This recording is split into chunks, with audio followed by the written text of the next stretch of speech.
Sveiki! Šiandieną pakalbėsime apie tai, kuo skiriasi joga nuo mankštos. Atliksim tą patį pratimą, tik tai keliais skirtingais būdais. Mankšta sakytų pasisuk į dešinę, į kairę, į dešinę, į kairę, į dešinę, į kairę ir taip sukaliokis 20, 30, o gal 50 kartų. Standartinis būna 10.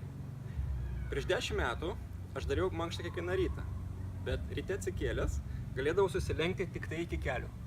Toliau nebegalėjau.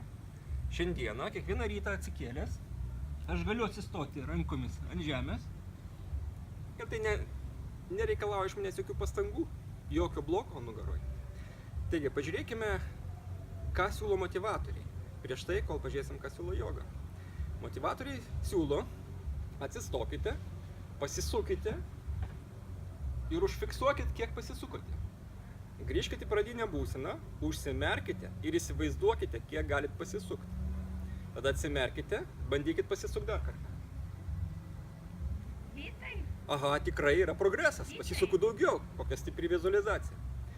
Bet ką sako joga?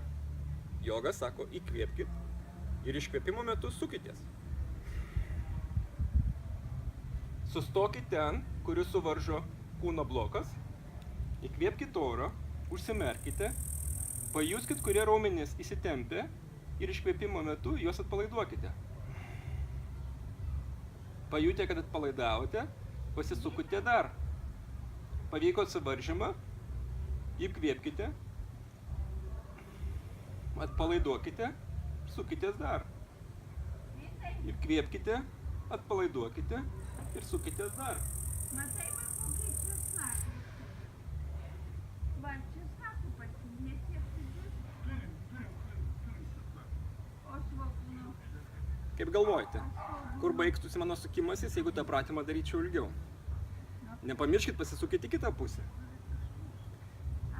Taigi, joga nuo pratymo skiriasi tuo, kad jūs fokusuojatės į savo vidų. Jūs jaučiat kiekvieną raumenį, kiekvieną įtempimą, jūs jaučiat kiekvieną bloką ir jį atleidžiate. Štai apie tai mano knyga ir daugiau, belaukiant aukso amžiaus.